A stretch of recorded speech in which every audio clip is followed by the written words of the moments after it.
Saya pin dulu Pak Ketuanya dan Pak Pembicaranya, Pak Dirjennya, Pak Pembicaranya, dan kita. Oke. Baik, Assalamualaikum warahmatullahi wabarakatuh. Selamat pagi, salam sejahtera kita semua. Ibu-ibu, bapak-bapak, kami hormati semua. Pagi ini kita kembali untuk tahun 2023. Ini yang pertama, Suara Dosen Trans. Sekalipun ini sebenarnya acara kita yang ke-56. Kemarin di bulan November akhir ya, atau Desember awal, acara kita yang ke-55 itu tentang Triple IMO. Itu karena sangat bagus, itu kemudian ada beberapa rekomendasi. Kita semua sepakati bahwa rekomendasi itu kita sampaikan secara resmi kepada Pak Menteri Perhubungan dengan tembusan Pak Sekjen dan para Dirjen dan Irjen. Sudah kita sampaikan dan disambut baik. Nah, kali ini kita akan bicara mengenai kereta api, modernisasi kereta api. Memang judulnya umum, modernisasi kereta api, nanti Pak Prayudi akan menyampaikan. Tapi intinya kita bicara kereta api, tidak hanya kereta biasa, tidak hanya KRL, tidak hanya MRT, tidak hanya kereta cepat, tapi kereta api secara keseluruhan.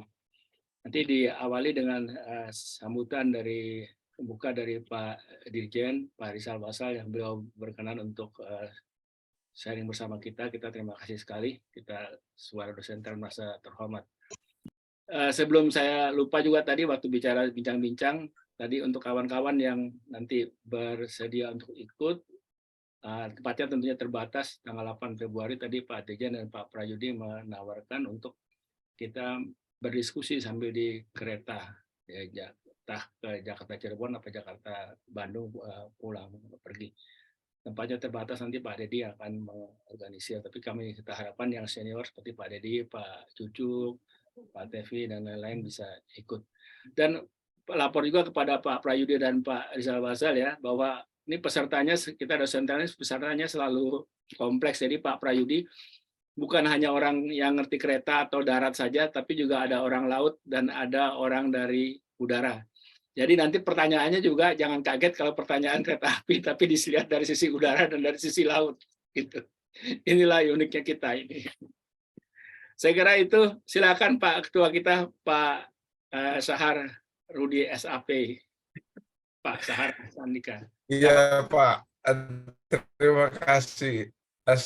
Ya Pak, terima kasih. Assalamualaikum warahmatullahi wabarakatuh. Selamat pagi. Senang sekali ini tahun baru 2023 kita memulai lagi Pak ya, Suara Dosen Trans yang Desember kita memang sibuk Nataru, jadi nggak sempat dan memulai tahun ini terkait dengan kereta api yang memang lagi banyak dibicarakan orang. Ada LRT, MRT, kereta api cepat, dan setelah dikoordinasikan ya, dengan Pak Prayudi ini sejawat dosen di ITL Pak Trisakti, jadi guru besarnya di Trisakti juga yang mengajar mengenai perencanaan transportasi kereta api ya. Dan hari ini banyak juga mahasiswa dan taruna dari STTD, API Madiun, dan ITL Trisakti. Jadi nanti kita berikan kesempatan juga untuk mereka berdiskusi dari dosen untuk mahasiswa dan taruna. Jadi sudah ditunggu nih ya mengenai kereta api ini. Demikian, terutama kami sampaikan terima kasih nih kepada Pak Dirjen Perkeretaapian yang sudah hadir, Pak Ketua KT, selain dari Pak Wendy, Pak Dirjen Perhubungan Udara, Pak Cucu Suryo, Pak Kepala BPSDM, Pak Dedi Darmawan, mantap. Monggo Pak Wendy, terima kasih. Terima kasih Pak Sahar. Pak Dirjen, Pak Rizal Basal. Siapa Pak? Silakan Pak. Monggo Bapak. Kita dengarkan. Hanya gambarnya masih gambar tulisan posko. Nggak boleh putus. Saya itu dulu ya, Cek. Siap. Red News. Baik, Bapak. Kedengaran Suara dulu, saya Pak. kedengaran ya, Pak? Ya, kedengaran. Baik. Semua Baik, wajah terima Bapaknya kasih, nggak Bapak. muncul. Assalamualaikum warahmatullahi wabarakatuh. Wajahnya orang Ya, banyak Pak. pengen lihat, Pak, dirjennya yang mana, banyak yang pengen lihat wajahnya. Kenapa nggak keluar Nggak wajahnya? keluar wajahnya. Keluarnya cuma posko angkutan Natal 2022, tahun baru 2023. Padahal saya buka ini. Nah, itu. Tadi ada, tapi sekarang Iya, Pak. hilang itunya. Mungkin kameranya itu tertutup Sebentar, barangkali. Bapak. Kalau gitu, Backgroundnya dilepas aja Pak, backgroundnya Pak. senang ya, Pak ya? On. Oke. Oh, mana backgroundnya ini garasi. Kameranya terbalik sepertinya itu. Kameranya terbalik. Kameranya Tadi ada Pak gambarnya. sebentar, Pak. Yang kelihatan motornya Pak Rizal Pak. Pakai HP soalnya bukan pakai laptop. Masya Allah. Ini kalau nggak gini jatuhnya. Iya. Kenapa nggak mau ya? Kameranya terbalik Pak. Ya, Pak. Ini lagi mau coba dibalikin. Nah,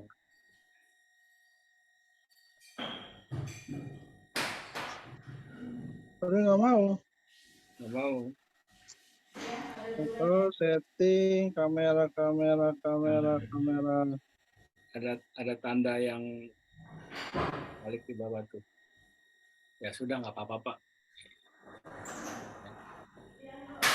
Nggak mau deh, Pak. Nggak apa-apa, nanti saya masukin deh, Pak. Nggak apa, silakan, Baik, Pak. Bapak Ibu sekalian, izin Pak, nanti saya coba lagi untuk kamera harusnya bisa. Nah, Nah, ini udah ada, Pak. Wah, Ya. akhirnya. Ada. Wah, ganteng. Bagus, Pak. baik Bapak Ibu sekalian, Assalamualaikum warahmatullahi wabarakatuh.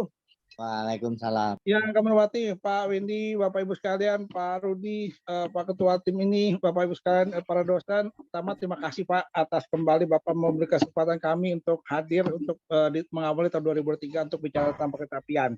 Yang kedua, materinya pun materi yang sedang berkembang di kami, dan pembicaranya pun kamus kami Pak, kamus kami di dalam kereta api. Salah satu kamus kami di Dirjen Kereta Apian terkait dengan kereta api Pak Prayuti. Bapak Ibu sekalian, suara dosen ini sebenarnya Pak, kami sangat berbangga dan bersyukur ada suara dosen ini karena tempat kami bercurhat Pak, sejujurnya bercurhat. Apalagi kebelakangan ini dengan semua teknologi kereta api hadir di Indonesia, dari yang kita, kalau kita dari sisi tingkat otomatisnya, tingkat otomatiknya itu di GOA 1, 2, 3, 4 sudah ada di Indonesia hadir. Bahkan ada ini memang menjadi tantangan kami Bapak, bagaimana SDM kami harus siap. Ini adalah masalah paling besar Pak Windy terhadap kami saat ini, bagaimana kami harus mampu menyiapkan SDM yang siap tantangan. Kami ada target Pak Bapak sekalian, 6 bulan ke depan ini bagaimana DJK harus siap dari sisi SDM-nya. Makanya kalau Bapak nanti lihat di website kami, di medsos kami, itu pasti ada sekarang isinya kegiatan adalah bagaimana kami meningkatkan capability atau kapasitas dari teman-teman DJK secara menyeluruh Pak. Gitu. Konsep terakhirnya nantinya adalah kami akan membuat standar minimum kompetensi pegawai DJKA sesuai dengan tupoksi masing-masing, hingga nantinya pada saat kita diskusi mereka tuh harus bisa menjawab, tidak boleh menggunakan magic word Pak, gitu loh. Jadi kami melarang keras teman-teman yang hadir di rapat-rapat atau mewakili pimpinan itu menggunakan magic word. Magic word di sini adalah kalimat, ya Bapak kami catat nanti kami laporkan, udah nggak boleh Pak. Kalimat itu nggak boleh di kami Pak. Jadi nggak ada lagi kalimat magic word, tapi harus menunjukkan kompetensinya, walaupun nanti di akhir dengan kalimat magic oke. Tapi ada kompetensi tunjukkan teman-teman di DJK untuk itu. Nah hari ini Pak Prayudi mungkin Pak, terima kasih sekali kami menyampaikan teknologi apa yang sedang kami perbuat, yang akan kami kembangkan akan disampaikan oleh Pak Prayudi. Nanti ke depan Bapak kami izin juga Bapak, kalau mungkin nanti ada dosen bisa mendampingi kegiatan kami, karena mulai depan ini kami akan menetapkan petugas inspektur di setiap stasiun kereta api. Yang kedua, kami akan menugaskan petugas kami untuk magang di semua operator yang ada, termasuk yang di luar negeri, Pak. Gitu. Kami kemarin sudah bicara dengan Tushut, akan membantu itu. Yang ketiga, Pak Sahar dari BPSDM, kami juga sudah diskusi. Kawan-kawan yang S2 saat ini di luar negeri, di mana pun luar negeri, mereka akan kami tugaskan magang, Pak. Akan magang di operator-operator sana, yang nantinya pada saat kembali barulah mereka ikut ujian. Artinya mereka yang S2 di luar negeri itu kita berharapan bisa lebih paripurna ilmunya, Pak. Mereka dapat ilmu dan langsung magang di operator sana, nantinya kembali siap tempur. Ini akan kami lakukan dalam waktu dekat, Pak. Mohon dukungan para dosen dan mohon pendampingan kalau nanti kami perlu banget pendampingan dari para dosen untuk membantu kami meningkatkan kompetensi dari kawan-kawan. Demikian, Bapak. Sekali lagi terima kasih. Pak Prayudi, silakan Pak Pray. Dan jangan lupa tanggal 8 Februari, Pak Pray, kita akan membawa para dosen itu naik kereta api, diskusi di atas kereta api. Terima kasih, Bapak. Ya, Kami kembalikan. Pak Dirjen dicatat ini Pak, 8 Februari ya Pak. Ya, thank you, Pak Pray. Silakan, Pak. Kami kembalikan, Pak. Terima kasih banyak Pak Dirjen. Pak Prayudi terakhir cuma singkat mengatakan dengan magic word-nya. Baik Pak, saya catat dan saya laksanakan. Kita Siap, pasti Pak. itu boleh. Laksanakan itu boleh. Laksanakan boleh, Pak. Itu udah kompetensi itu, Pak. Siap dia. Baik Pak Prayudi, silahkan Pak. Baik, Assalamualaikum warahmatullahi wabarakatuh. Selamat pagi, salam sejahtera. Yang terhormat Bapak Dirjen, Pak Rizal Wasal. Terima kasih Pak, berkenan hadir Pak. Hari ini session sharing Pak. Jadi tidak mengajarkan, tetapi ini adalah sharing informasi yang ada di perkeretaapian kita yang sedang tumbuh. Terima kasih Pak Wendy yang memberikan kami kesempatan, Pak Rudi, kemudian bapak-bapak yang lain, termasuk Pak Ketua KNKT, Pak Sur. Kalau boleh izin Pak, kami langsung share screen ya Pak ya. Nah, Ya Pak, sebentar Pak.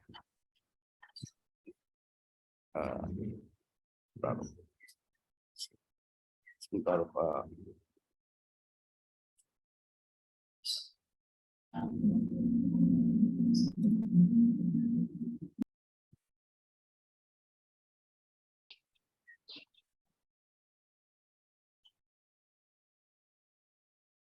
Kelihatan Pak? Kira-kira Pak. Ya, oke.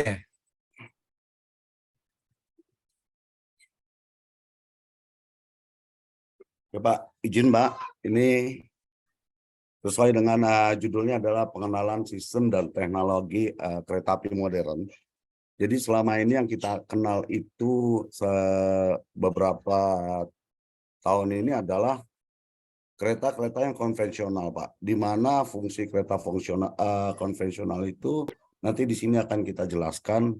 Pertama dari sistem prasarananya, dari civil work-nya, kemudian juga dari teknologinya. Nah, yang selama ini kita kenal ada dua long distance train, kereta api yang melayani ke jarak jauh. Kemudian juga kita kenal yang di metro kita ini baru kita kenal awalnya adalah sebagai KCI, KCI, kereta komuter Indonesia. Dan pertumbuh kembangan metro ini dalam 5 tahun terakhir ini luar biasa sekali Pak, sangat masif. Salah satu yang ini akan kita presentasikan di session sharing. Nah ini hari ini kita mungkin membahas hanya 4 Pak dari sisi ini jenis kereta modern yang sedang tumbuh dan dilaksanakan di tempat kita. Kemudian juga ada teknologi prasarananya di sistem kereta modern. Kemudian kita review ada 4 kereta api metro yang sudah beroperasi di Indonesia dan 1 high speed train, satu-satunya di ASEAN, Pak. Dan ini kita nomor 3 di Asia setelah China, Korea, dan kita nomor 3. Jepang, China, Korea, dan kita adalah nomor 4. Untuk ASEAN adalah kita masih nomor 1, Pak. Pertama kali di ASEAN. Nah, jenis kereta yang akan kita lihat adalah pertama kita evaluasi, kita sudah memiliki MRT, Pak. Kemudian juga LRT Jakpro yang akan beroperasi di bulan Juni ini. Kemudian juga kita sudah memiliki LRT Palembang. Kemudian juga kita sudah memiliki LRT Jabodetabek. Kemudian KCIC yang juga akan dioperasikan akhir tahun ini, Pak, pada tahun ini. Satu persatu akan kita lihat bahwa teknologinya sekarang yang kita sudah ada, itu kita satu. Bahwa di MRT kita ini adalah dia menggunakan ada narrow gauge, Pak. Jadi kebanyakan memang di metro ini ada narrow gauge, ada standard gauge. Dari Jepang itu rata-rata mereka menggunakan narrow gauge, yang di kiri ini adalah MRT Jakarta. Dia memiliki track narrow gauge 1067 mm. Kemudian juga konstruksinya dibangun dengan menggunakan elevated dan underground sepanjang 15,7 km. Dari total rencana 110,8 km. Ini jadi kita masih banyak pertumbuhan MRT Jakarta ini, mungkin sekitar 4-5 tahun ke depan. Kemudian mereka menggunakan signaling sistemnya yang berbeda dengan yang existing. Yang lama itu kita kenal adalah fixed block, di mana dia bekerja hanya satu sisi saja. Kalau yang ini mereka gunakan namanya CBTC moving block dengan teknologi Grade of Automation level 2, di mana masih diperkenankan masinisnya ada di dalam. Kemudian di MRT ini menggunakan elektrifikasinya 1500 volt DC. Karena yang namanya metro itu adalah MU. Jadi MU itu Electrical Multiple Unit.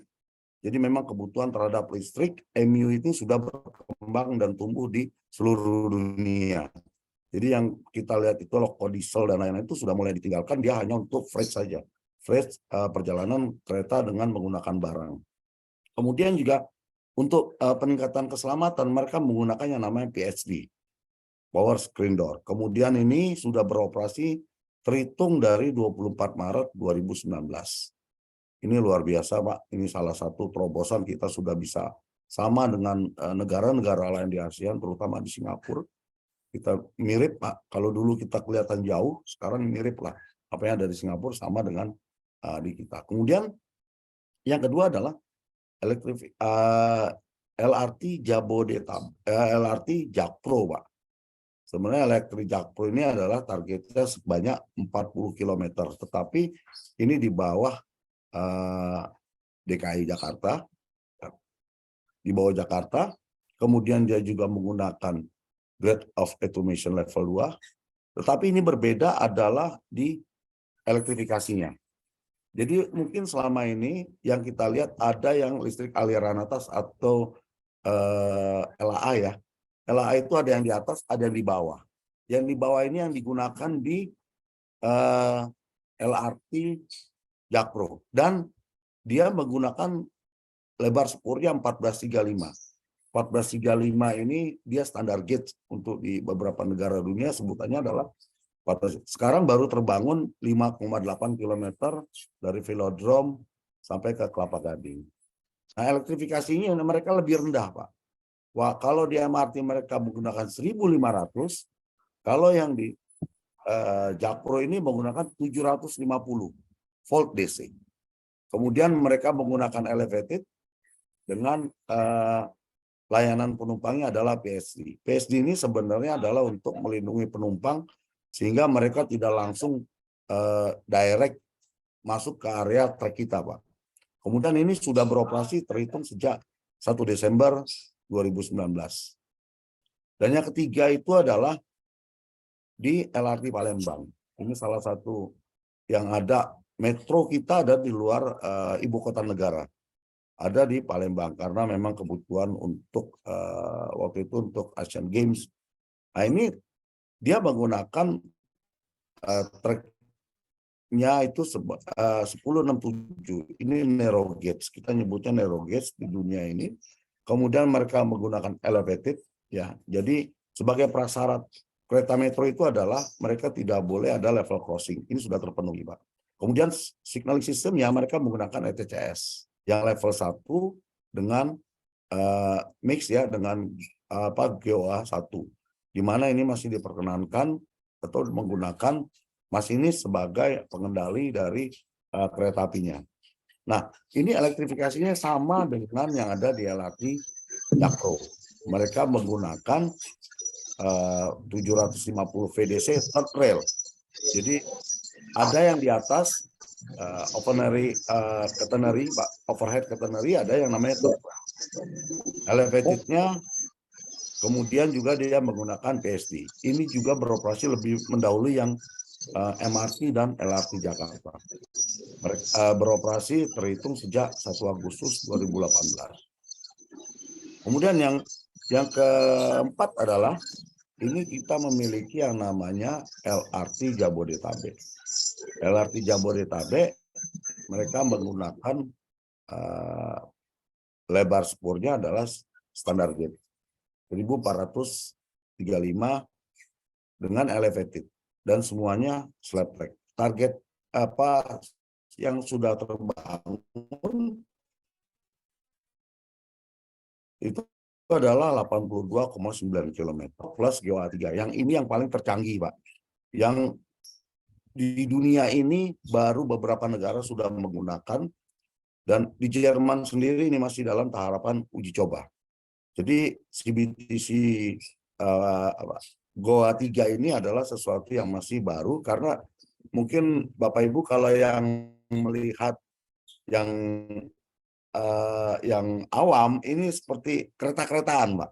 Jadi ini dia jalan sendiri, semuanya sendiri, karena ini terkait dengan headway-nya yang sempit. Jadi dia headway-nya sempit, kemudian juga dia saling cepat, Pak. Dia tidak diatur lagi oleh manusia, tetapi sudah HMS, Pak. Human Machine Interface. Ini yang membuat teknologi ini teknologi sangat advance, Pak. Kemudian mereka menggunakan elevated dengan PSD dan direncanakan operasional di bulan Juni tahun 2023. Kemudian yang tidak kalah penting adalah kita di KCIC atau KCJB, Kereta Cepat Jakarta-Bandung. Ini adalah kita ini masih urutan ke-8 yang memiliki kereta api di dunia, Pak, untuk kereta cepat. Setelah terakhir adalah Spanyol. Spanyol itu masih tahun 2014-an itu terakhir dia Eropa yang memiliki KA cepat, karena dia didahului oleh China. Nah, ini karena kita kerjasama dengan China ini salah satu yang memiliki kereta cepat terbanyak, Pak, di dunia. Jadi nanti ada datanya, kita informasikan bahwa salah satu yang termaju itu adalah dengan MU-nya dia dengan Fuxing. Jadi yang diberikan ke kita itu adalah teknologi terbaru dari negara China, tipe CR400AF. Jadi Bapak Ibu sekalian, kita dikasih barang yang sangat luar biasa bagus. Setelah di negara China sendiri masih dipakai, dan ini baru terhitung di 2019. Kemudian mereka menggunakan elektrifikasinya adalah AC, Pak. AC itu dia berbeda dengan 4 metro yang sebelumnya ini. Dia menggunakan listrik AC 25 kV. Dia ngambilnya nanti ada ininya petanya, Pak. Dia beli dari PLN itu sebesar 150 kV, kemudian diturunkan dengan transformator step down untuk menjadi listrik 25 kV dan untuk menggerakkan motor traksi di kereta ini.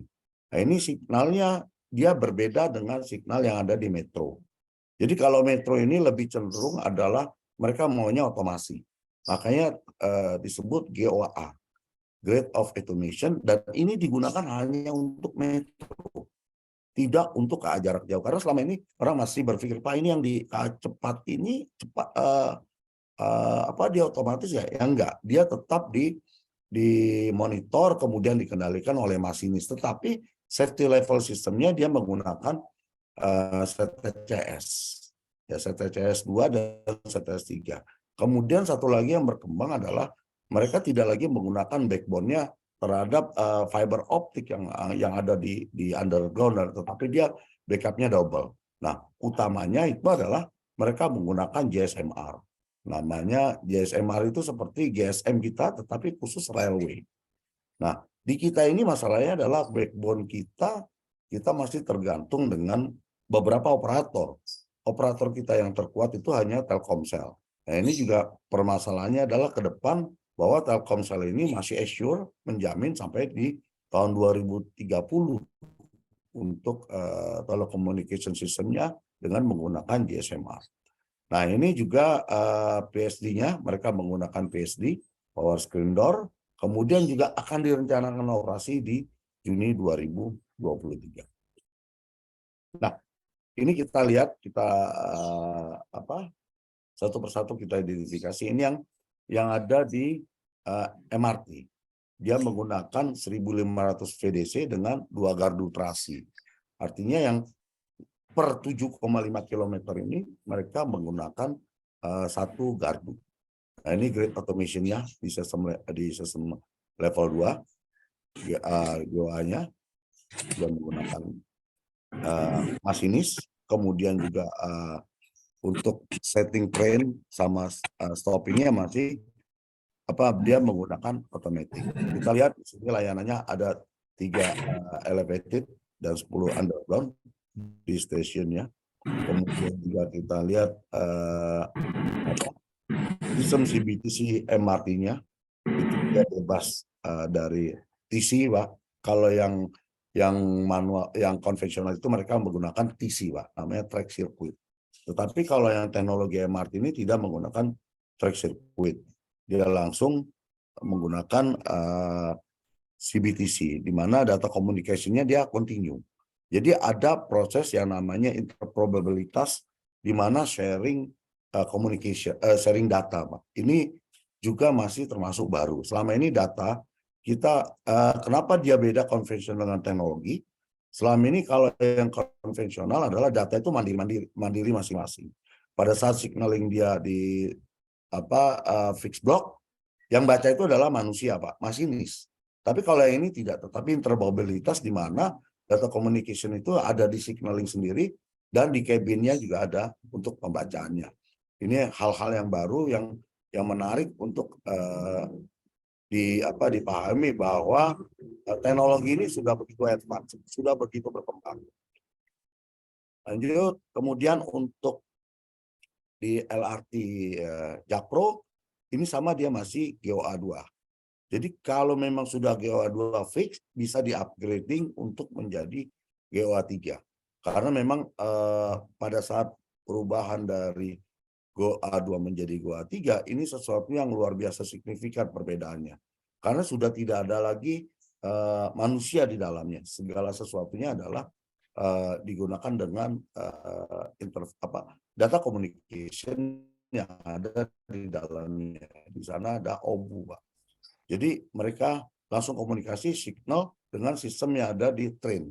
Jadi perbedaannya adalah di keretanya ada sistem sinyal, kemudian di wayside-nya juga ada sistem. Ini yang tidak ada di konvensional train. Kemudian mereka menggunakan third rail 750 VDC. Nah, ini yang sekarang adalah di Palembang, Pak. Palembang ini mirip, dia menggunakan 12 elevated, dia terdapat 12 elevated station, dia third rail, kemudian juga mereka masih menggunakan yang namanya ETS1 dan fixed block. Nah, dia berbeda dari yang ada sebelumnya. Yang ada di Jakarta MRT dengan Jakarta Jakpro ini lebih advance ketimbang dari yang ada di Palembang. Lanjut, nah ini yang akan kita rasakan, Pak. Nanti mungkin mudah-mudahan ini sukses semuanya, kita menunggu juga. Ada 18 elevated station yang ada di LRT Jabodebek. Nah, ini mereka menggunakan GOA 3 yang namanya Grid of Automation Level 3, di mana ini sudah tidak lagi namanya driver, tidak ada masinis. Kemudian setting train perpindahan keretanya juga otomatis, kemudian juga penghentiannya juga otomatis, kemudian juga buka tutup pintunya juga otomatis. Kemudian ada memang masinisnya, tetapi dia tidak sebagai pengendali, dia hanya sebagai train attendant. Sehingga pada saat kereta itu masuk, dia hanya melihat aja, dia akan terbuka otomatis. Dan ini saling terkoneksi, semuanya diatur di OCC. Ini kita lihat dia lebarnya adalah untuk tracknya adalah sebesar 1435 atau standar gauge. Nah ini ada namanya TCS Pak, Train Control System, semuanya diatur dalam sebuah Train Control System atau kita nyebutnya OCC. Lanjut, nah ini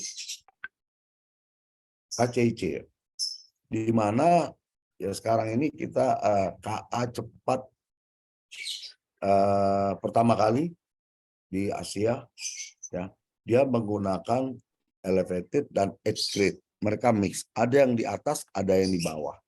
Kemudian mereka menggunakan teknologi signalingnya itu adalah CTS 2 dengan CTS 3.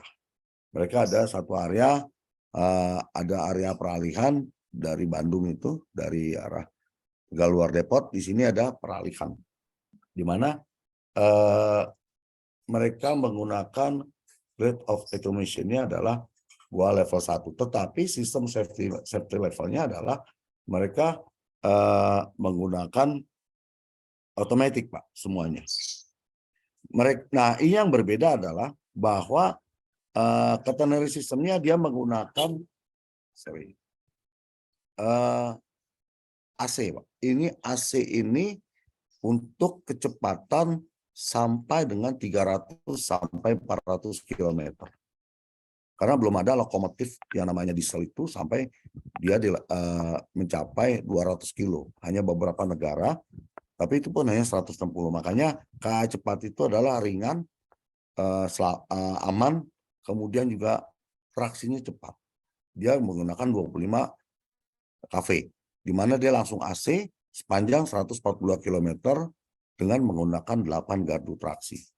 Dia ada underground, kemudian juga ada elevated. Di sini, mohon maaf, satu ini wali ini udah diganti dengan Padalarang. Ada 4 stasiun yang akan dilewati oleh kereta api cepat ini. Nah, kalau kita lihat KA cepat, kita selama ini orang jarang melihat bagaimana sarananya KA-nya sendiri. Nah, sarana KA cepat yang diberikan ke kita ini luar biasa, Pak. Ini paling canggih. Karena terus terang, ini namanya Fuxing. Kalau yang dulu-dulu, mereka China ini, mereka memiliki yang namanya MU saja. Kalau yang sekarang itu adalah MU Fuxing. Yang diberikan ke kita ini, CR 400AF ini adalah MU Fuxing, di mana dia hemat energi, efisien. Bahwa kereta ini sangat efisien, di mana energinya berkurang sebanyak 17% per kapita dalam 100 km. Kemudian juga nilai resistensinya rendah, antara 7,5 sampai 12. Kemudian kereta ini juga dilengkapi sekitar 2.500 titik sensor untuk pengaman dia, safety-nya. Untuk kenyamanannya, kebisingannya cuma 1 sampai 3 desibel. Nah ini, padahal aturan PM kita itu, kita masih mengizinkan di 80. Ya, mungkin ke depan ini jadi masukan kita bahwa aturan kita untuk kebisingan mungkin ada revisi bahwa untuk KA cepat dia berbeda sekali. Kemudian di China ini, kalau yang dulu itu, yang MU standar masa pakainya 20 tahun. Nah, MU yang diberikan ke kita itu masa pakainya adalah 30 tahun. Dengan tipe adalah CR 400AF. Yang baru itu dari China adalah CR 400 BF, yang Bravo. Kalau kita yang Alpha. Kemudian di negaranya sendiri, dia beroperasi sebanyak 8.538 KA per hari, ya, dengan kapasitas yang ada di sana adalah 570 penumpang. Sementara yang kita itu nanti hampir 1.200 lebih sekali berangkat. Nah, panjang KA-nya sepanjang 209 meter. Jadi satu KA itu lumayan panjang. Nah, ini tata letaknya Fuxing. Dia model Fuxing. Yang diberikan ke kita adalah yang atas ini, Pak. Yang kita punya adalah CR 400AF MU. Sementara China sendiri baru mengembangkan yang namanya CR400BF gitu. Di mana mereka ini hanya perbedaan sedikit, tetapi di sini ada first class, kemudian ada second class. Nah, untuk mengetahui bagaimana sarana ini telah diuji di 66 kali pengujian tipe di jalur loop pengujian sebelum mereka menggunakan. Jadi mereka desain dan verified sistemnya untuk tes crashing test dari Fuxi ini sudah dilakukan. Kemudian juga interface-nya antara penumpang dan pengemudi masinis juga kelihatan agronomisnya kelihatan. Kemudian mereka juga sudah dicoba untuk simpangan, di mana pada saat dengan kecepatan tinggi kereta ini tidak bermasalah terhadap gaya-gaya angin yang ada. Semuanya itu di dalam pengujian dipantau di Fuxing MU. Ini banyak yang sudah diuji sebelum dikirim ke Indonesia. Nah, ini kita lihat lagi boginya. Jadi teknologi boginya itu ini berbeda dengan teknologi bogi MU yang terdahulu. Yang diberikan ini adalah ini sebelah kanan dari driver controllernya, kemudian juga rescue device-nya, kemudian pantograf, ini semua yang lebih baik daripada edisi MU yang lama. Dengan kecepatan kritisnya bisa melebihi 550 km/h. Jadi memang sudah didesain kereta ini lebih canggih dan untuk kecepatan sampai 420, tapi meskipun pada saat diuji mampu melewati 550 km. Jadi dia memiliki SF-nya kurang lebih 1, sekian. Lanjut Pak. Nah ini struktur kepalanya, dia ergonomis, kemudian ini juga sudah diuji bentuk terhadap perlawanan anginnya. Kemudian juga struktur tengahnya lebih bagus, ada pantograf platformnya, kemudian air conditioningnya di tengah, kemudian juga teknologi arsitekturnya, dia menggunakan TCN plus Ethernet dengan 4G, Pak. Sementara China sudah mengarah di 5G. Kita ini masih menuju baru 4G. Mereka semuanya dalam sebuah sistem di sarana kereta ini terlindungi, semua terbaca. Kemudian juga ada resistensi operasional yang berkurang untuk Fuxing MU. Nah ini kita lihat elevated, di prasarananya ballasted. Ini tidak kita temui pada konvensional train. Yang ini hanya ada di namanya modern railways. Ini standar modern railways, di mana mereka menggunakan slab, mereka menggunakan bantalan beton. Itu slab itu teknologinya adalah bantalan beton yang bergabung tidak terpisah, tapi sebuah satu kesatuan menjadi slab. Nah, ini elektrifikasinya stasiun. Di sini listrik aliran atas. Kemudian kalau yang third rail ini sebelah kanan. Kita lihat nanti bodinya itu adalah nempel dengan sistem third railnya. Itulah yang akan membaca ataupun dia yang disalurkan supply-nya dari third rail ini menuju motor traksi. Kemudian di underground-nya kita lihat ada PSD. Nah ini perbedaannya, ada CTCS 3 untuk di KCIC, di mana platform GSM telekomunikasinya adalah near cable, driver MU-nya, sinyal cabin, kemudian peralatan ETP dengan pemrosesan 2 vital komputer. Kemudian juga ada CTCS 2, dia menggunakan balis, Pak. Balis itu akan membaca sebagai ATP, bagian dari ATP, dan transmisi track circuit. Jadi memang dia otomatis semua. Nah kalau yang CTS 1 adalah yang pertama kali. Kalau yang CTS 0 ini umum, ini normal sebagai bagian seperti konvensional train. Makanya di dunia ini dibagi grade automation menjadi 4. GOA 1, di mana automatic train protection-nya dengan driver. Kemudian juga GOA 2, ATP dan autonya with driver dengan masinis. Nah, di GOA 3 dan GOA 4 ini. Yang GOA 4 ini beberapa negara belum terapkan. Mereka masih menggunakan di GOA 3. Jadi kita lari nih Pak, negara kita ini lari mengejar ketertinggalan dengan negara lain. Jadi di sini kita lihat kalau Go 4 udah utuh, sebenarnya sudah ada yang unattended automation itu di APMS. APMS dia tidak perlu lagi ada masinis dan lain-lain. Kita masih ada. Nah ini perbedaannya di konvensional train itu yang di atas Pak, fixed block, di mana pembacanya satu blok saja. Kalau di sini moving block, dia berjalan Pak pembacaan untuk sistem signaling. Nah, ini perbedaannya dia ada balis, ada track circuit, ada kontrol balis, dia ada centralized, kalau kita bilang OCC. Dia akan membaca ke sistem kontrol balis, sehingga pada saat kereta ini lewat akan terbaca, dia akan kasih tahu dia harus otomatis.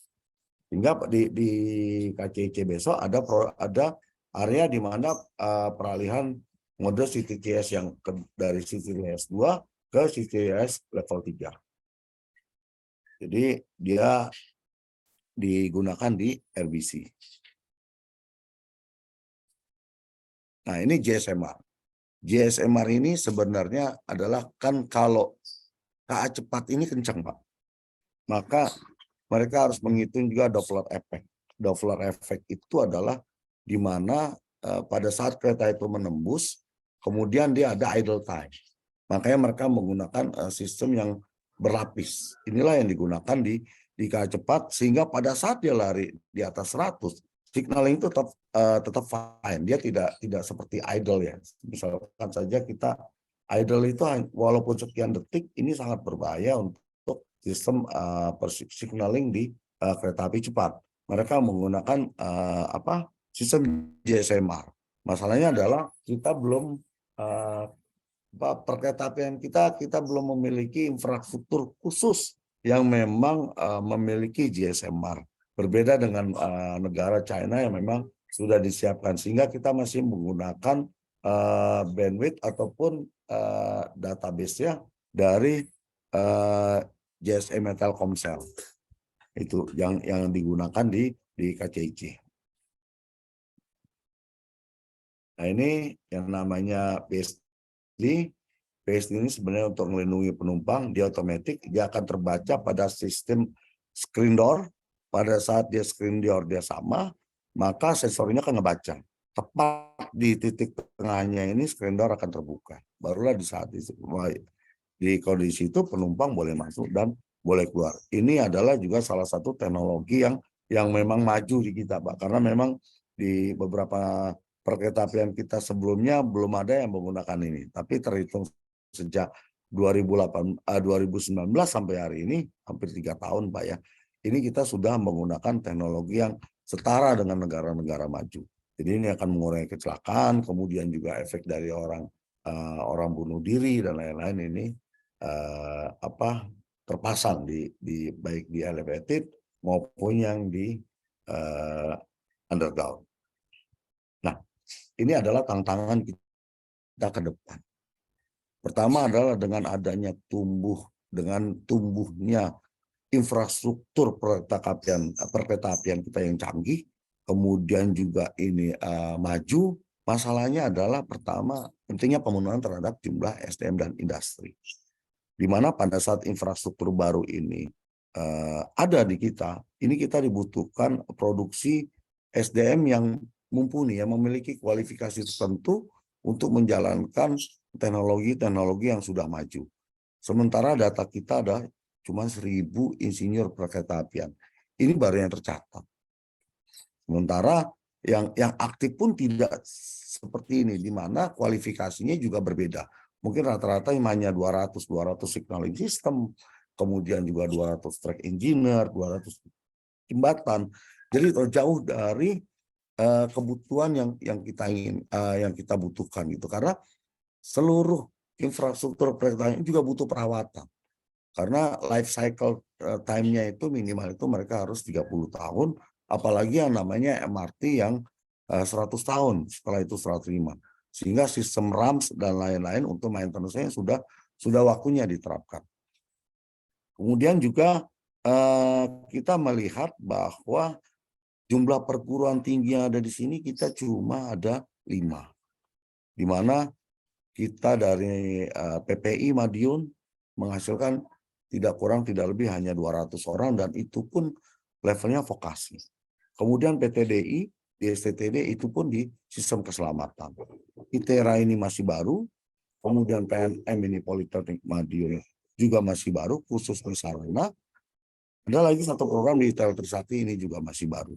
Ini yang membuat kita takutnya nanti kan gap teknologi terlalu jauh. Sementara produksi SDM kita masih jauh dari apa yang diharapkan. China bisa maju itu dengan data bahwa dia mengirimkan 3.000 engineer setiap tahun sejak terhitung tahun 2000.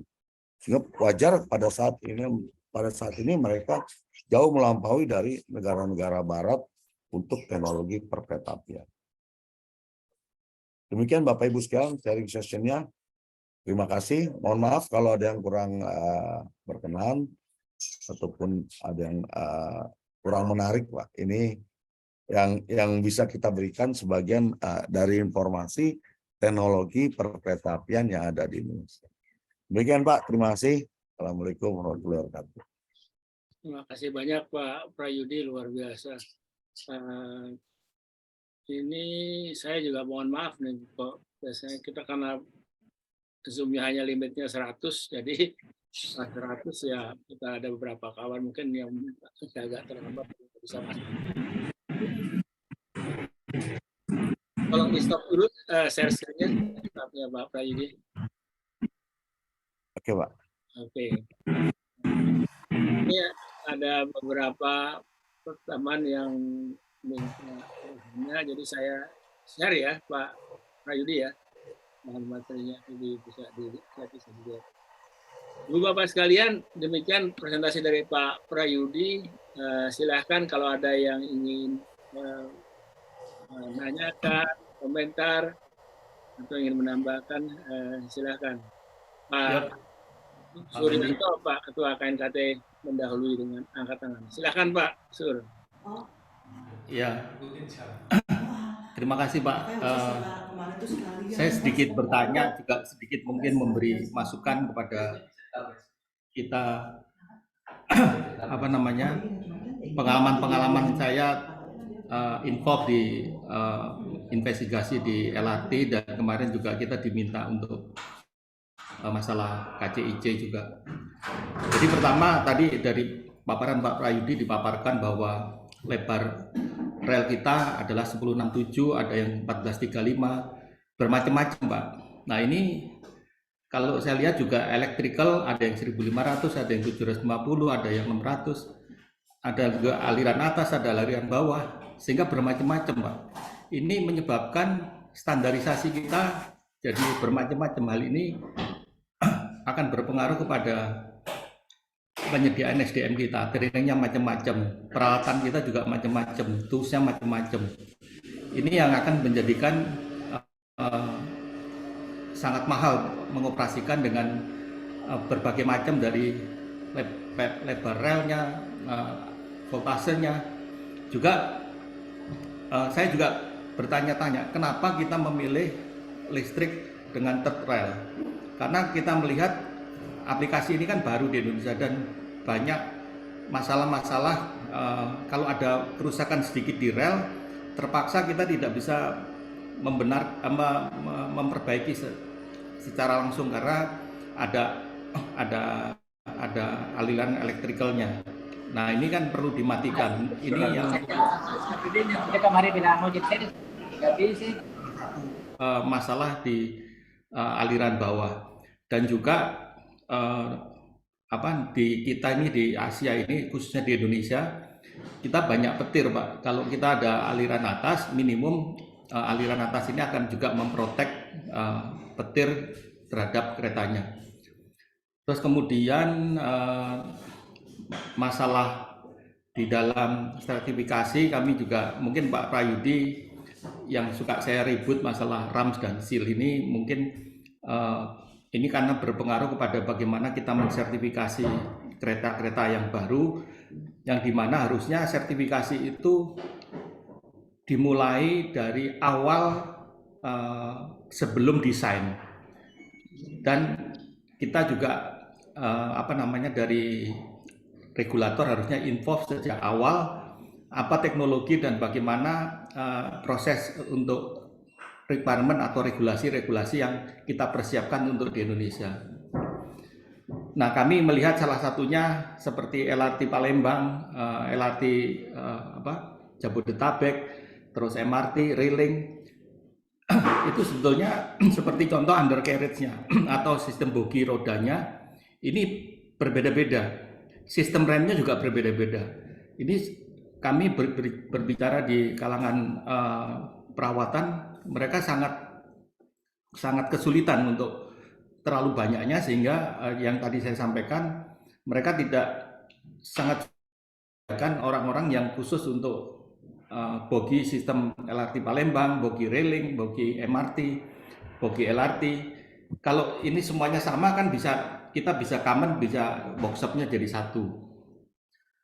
Nah, commonality ini sangat penting di dalam transportasi karena menyangkut masalah training, masalah tool, masalah penyediaan spare part, dan jumlah minimum stok itu juga akan sangat berpengaruh.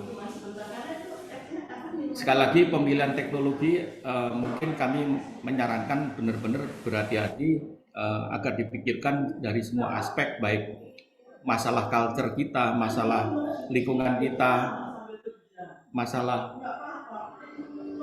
Bu.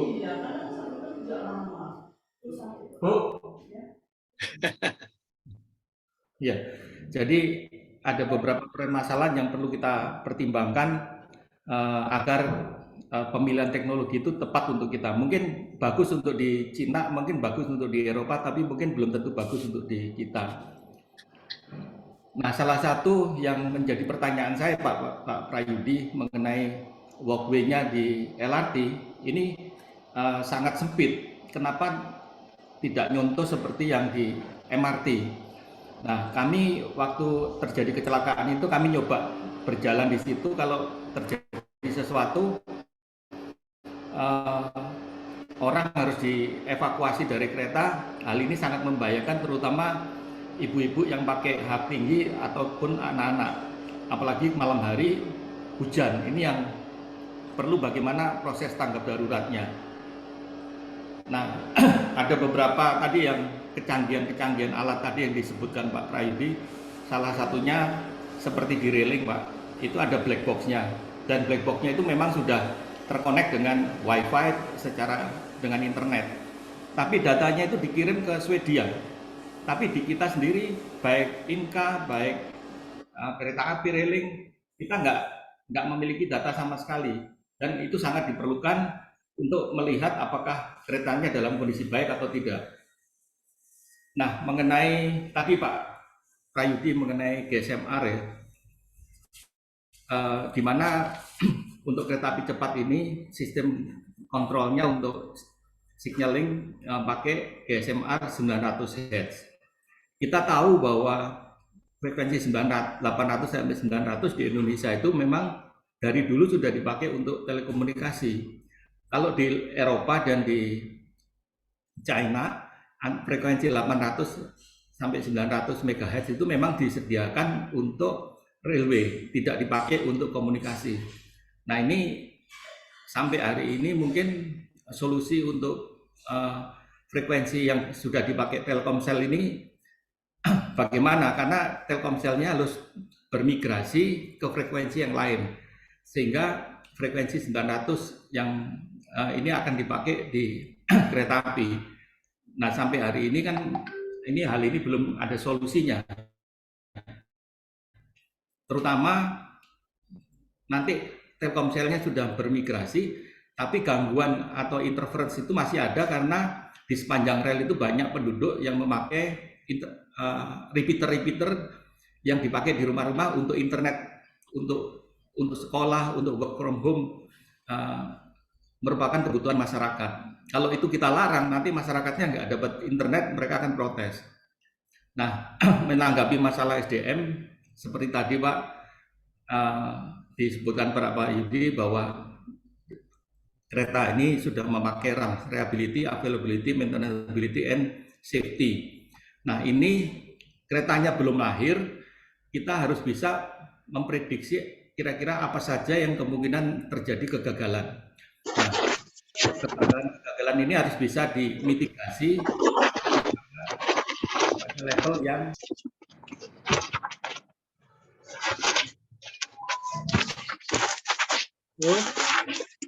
Siapa nih? Pak Sur ya?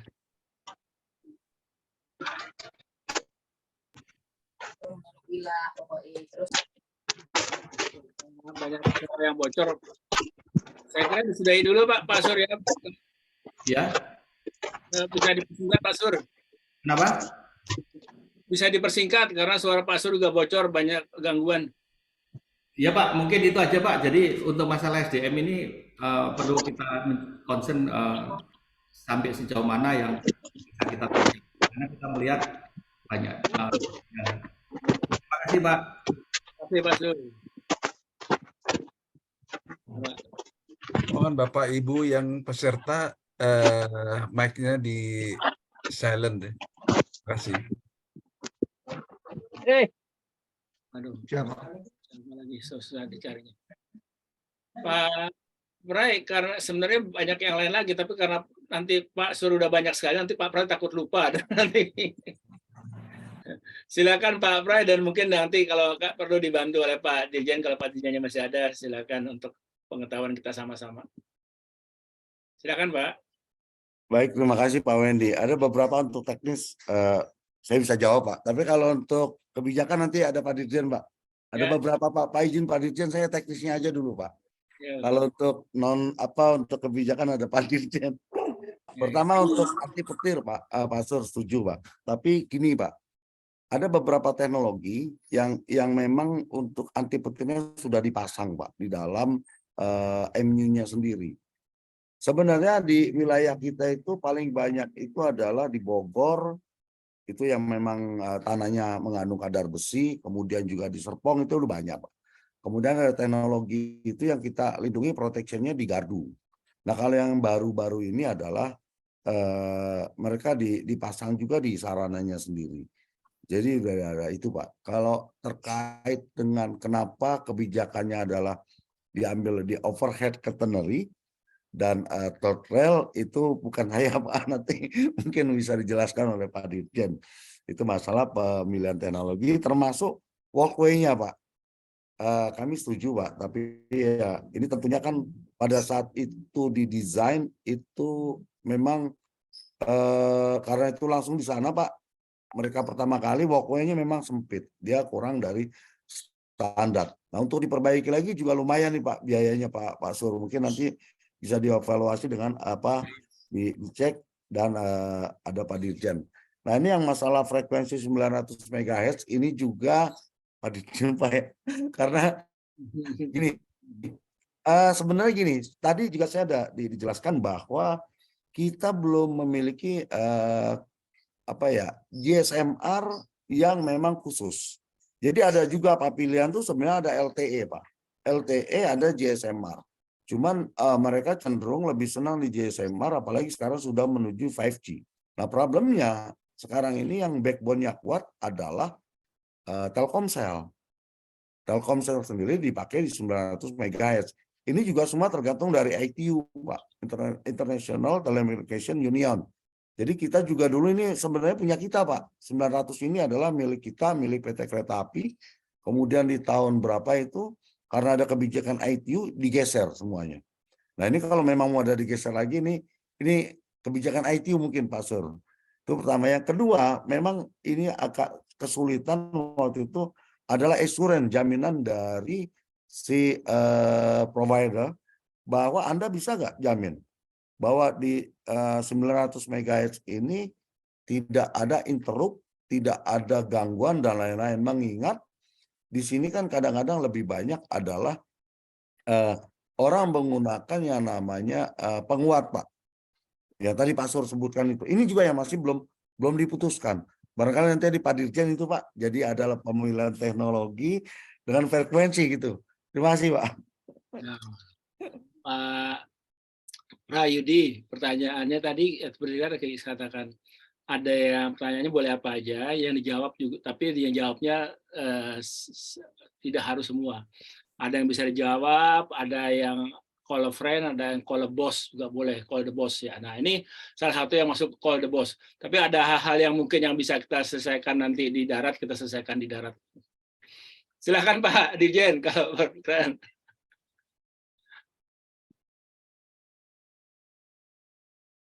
Masih mute Pak Rizal. Baik Bapak, terima kasih Pak ini. Pak Sur, terima kasih Pak. Artinya kalau masa pertama terkait yang awal terakhir dulu deh. Pasal JSMR memang masih permasalahan kami Pak, yang masih sedang kami upayakan, karena tadi bahwa frekuensi itu oleh pemerintah sudah dijual terpakai oleh Telkomsel. Itu yang sedang kita bicarakan, karena tagihannya pun cukup besar biayanya untuk operasional JSMR kereta cepat. Tagihannya sekitar 1 triliun per tahunnya Pak untuk nyewa di SMR. Ini menjadi permasalahan kami karena di Cina gratis Pak, dan orang Cinanya itu minta ya gratis juga sama negeri kami. Nah ini masih agak pecah kontrak. Ini masih dalam proses penyelesaian Pak untuk masalah penggunaan GSMR yang saat ini digunakan oleh Telkomsel. Yang kedua terhadap pemilihan third rail ataupun LAA, ini juga Bapak yang kembali Pak, mungkin sejak Pak Wendy juga mau dijen kami, permasalahan kami Pak, makanya kami sedang memikirkan bagaimana shortcut-nya Pak, shortcut-nya supaya pada saat ada teknologi baru, kami di DJK itu bisa memberikan tanggapan atau masukan yang sesuai dengan apa konsep kita Pak. Ini saat ini kita selalu copy paste, ada yang baru minta mereka menerjemahkan atau mereka terus kita adopt tanpa ada sesuatu yang luar biasa dari teman-teman untuk memikirkan harusnya bagaimana itu yang perlu ke depan ini Pak. Makanya kami sedang bagaimana meningkatkan kompetensi SDM supaya semoga itu bisa menjadi breakout kami bagaimana untuk mengatasi apa yang menjadi pertanyaan-pertanyaan dari Pak Basur tadi Pak. Ini pilihan Pak Amang, dan saat ini given, saat masuk saya sudah di given, dan kami harus memikirkan bagaimana mengatasi given tersebut, artinya supaya ya kami harus terima Pak, nggak bisa kami rubah lagi, dan bagaimana kami meningkatkan kemampuan dan membuat mereka menjadi sesuatu yang kis Pak, short and simple dalam angka perawatan, pengoperasian dan lain-lain. Sementara itu Pak, jadi kami melaksanakan secara shortcut bagaimana meningkatkan kompetensinya supaya bisa menjawab apa yang menjadi masukan-masukan dari Pak Suryanto. Terima kasih Pak Andi. Terima kasih Pak Dirjen. Apalagi kalau teknologi barunya itu adalah merupakan keniscayaan best practice di internasional, mau nggak mau sebenarnya ke arah situ, sehingga kita nggak bisa menafikan itu kan. Nah bahwa kemudian yang lama itu kita mau apain, kita mau robah, kita itu kan bagian yang akhirnya ada satu masa di mana kita punya 2 atau 3 atau 4 sistem. Saya kira di mana-mana pun juga begitu. Di udara juga begitu, di laut juga begitu. Terima kasih Pak Dirjen.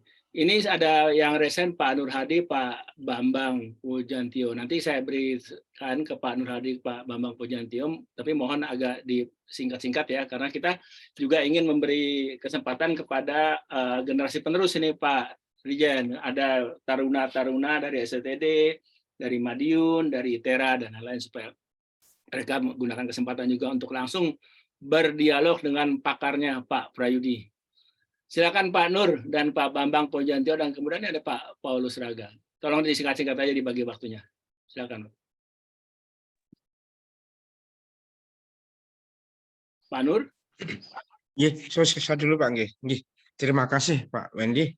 Singkat, ada 2 hal Pak. Yang pertama kepada Pak Dirjen Perkereta-apian, Pak Salam hormat. Yang pertama Pak, kami dari BPM mengucapkan terima kasih Pak telah terlibatkan penyusunan kurikulum untuk Kemenpan RB aturan yang baru di nomor 32 sampai 38. Kami juga menyiapkan kurikulum yang lain untuk operator Pak. Terima kasih Pak Dirjen. Terus yang kedua untuk Pak Pre. Pak Pre, mohon izin salam jumpa lagi Pak Guru Besar. Yang pertama Pak Pre, terkait kita pernah kenal dulu ada Skytrain PMS yang di bandara Pak. Bahkan untuk teknologi perkereta-apian dia bahkan mengawalin untuk di Indonesia. Nah, bagaimana Pak tadi tidak ditampilkan terkait dengan teknis Skytrain jika dibandingkan dengan apa yang Bapak sampaikan tadi. Terus yang kedua, kereta cepat untuk antar kota yang long distance Pak ya. Kita juga mengenal perencanaannya terkait dengan Jakarta Surabaya yang diajukan oleh JIK dulu Pak. Nah, apakah teknis sistemnya juga nanti akan sama seperti KCJB atau beda jauh lagi, sehingga berbeda sistem maupun teknisnya lagi, Pak. Demikian, terima kasih kami sampaikan. Terima kasih Pak Wendy. Terima kasih Pak Nur. Pak Bambang. Ya, terima kasih Pak. Saya mungkin singkat saja Pak ya. Jadi di Indonesia ini kan sebetulnya paradigma kereta itu kan belum teredukasi dengan baik gitu. Jadi masih paradigmanya itulah jalan raya gitu ya, bukan kereta. Sehingga menurut saya sih memang perlu ada edukasi ya, tidak hanya di kota-kota besar saja, tapi di seluruh Indonesia, bahwa kereta itu memang betul-betul sangat dibutuhkan. Jadi ada edukasi ke masyarakat untuk merubah paradigma dari jalan raya ke kereta, itu yang pertama. Karena ini juga sangat berpengaruh ke kebutuhan SDM tadi, Pak. Sehingga karena kebutuhan SDM ini sekarang ini paradigmanya itu selalu mereka arahnya tuh selalu ke jalan raya gitu, sehingga untuk lebih concern ke kereta api itu masih sangat sedikit sekali begitu. Jadi mungkin di awal itu perlu ada edukasi pada masyarakat, karena saya lihat di daerah-daerah itu selalu aja ke bis gitu ya, ke bis jalan raya, padahal kereta itu sangat dibutuhkan, sudah sangat dibutuhkan banyak di kota-kota besar di Indonesia gitu. Nah, kemudian itu yang pertama Pak. Yang kedua tentang teknologi transportasi ya, yang kemungkinan bisa dimanfaatkan di Indonesia. Itu saya pernah mendengar, entah itu hoax atau tidak gitu ya. Itu tentang bahwa kereta itu sekarang bukan hanya jalan di atas rel Pak, tapi juga bisa di jalan raya gitu ya. Yang digaris pakai magnet gitu ya, yang digaris pakai magnet, yang katanya mau diterapkan di Bali gitu. Ini apakah ini bisa diterapkan di Indonesia atau memang itu hanya hoax begitu Pak? Ini yang dua hal saja Pak. Terima kasih. Terima kasih Pak Dr. Bambang Pujantio dari BPPT, alumni BPPT, dan dosen di SBM ITB, dan dosen juga di Universitas Negeri 11 Maret. Terima kasih Pak Bambang. Pak Paulus Raga, silakan Pak Paulus. Baik, terima kasih Pak Wendy. Mungkin dari kami yang pertama terkait dengan perkembangan teknologi modern kereta api ini, kita tahu sebenarnya ada satu negara yang sebenarnya dia tidak mengikuti secara cepat perkembangan teknologi meskipun negara ini sudah maju sampai ke bulan. Nah, kira-kira filosofi apa negara Amerika Serikat tidak melakukan perkembangan teknologi kereta api ini seperti negara di Asia, khususnya Cina, Jepang, dan mungkin di sebagian Eropa. Ini kira-kira filosofi apa kira-kira yang dianut Amerika ini sehingga dia nggak cenderung untuk melakukan perkembangan teknologi di bidang perkereta apian ini. Itu yang pertama. Yang kedua, terkait dengan peningkatan pelayanan kereta api, mungkin kalau kita katakan KRL, apakah tidak bisa dibuat satu sistem di mana itu memberikan sinyal pada setiap stasiun-stasiun sehingga untuk memaksimalkan ya kapan setiap kereta itu mempunyai jumlah penumpang yang maksimum, katakan dari satu stasiun ke stasiun lain, bisa dikontrol di situ bahwa yang turun berapa orang, yang naik bisa berapa orang, sehingga kita mempertahankan tingkat pelayanan pada masing-masing kereta itu. Nah, mungkin yang ketiga yang terakhir, hubungan antara kereta jarak jauh dengan komuter lain ini sering terjadi sebenarnya justru kereta komuter lain yang menunggu di dalam untuk mau mendahului dari kereta yang jarak jauh. Nah, padahalnya kalau kita lihat dari sisi kepentingan, justru kereta yang dekat inilah yang peka terhadap waktu, karena mereka mau bekerja, sudah banyak atau sudah padat juga di atas. Sedangkan untuk kereta jarak jauh, katakan 5 menit dia menunggu tidak menjadi persoalan, karena biasa tidur-tidur luas di tempat. Nah, ini bagaimana sistem mengatur ini sehingga mendahulukan KRL, di mana notabene kepentingan untuk bekerja dan peka terhadap waktu orang-orang yang melakukan tugas bekerja sehari-hari. Demikian Pak, terima kasih. Ya, terima kasih Pak Paulus dari Litbang Perhubungan ya.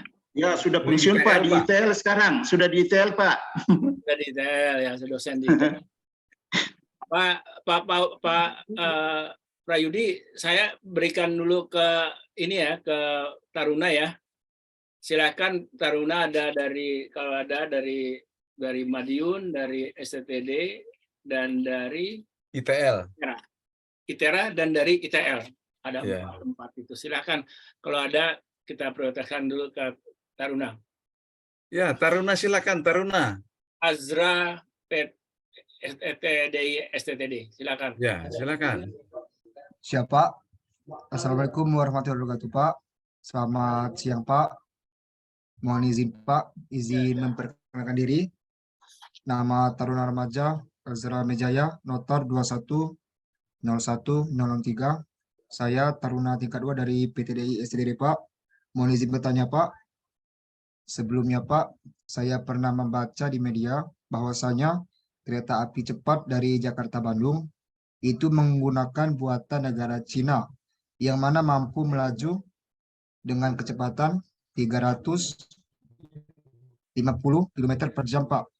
Pertanyaan saya, Pak, apa perbedaan kereta api cepat yang akan dioperasikan dari rute Jakarta-Bandung dengan kereta api cepat yang ada di Shinkansen, Jepang, dan juga kereta api cepat di TGV yang ada di Prancis, Pak? Mohon izin penjelasannya, Pak. Siap, terima kasih, Pak. Terima kasih. Oke, masih ada lagi Taruna? Masih ada lagi, silakan. Ini siapa nih? Muhammad Izin, Divan? Pak. Siapa? Riri. Ya, Divan. silakan Riri. Mana Riri itu? Ada wajahnya enggak? Siapa?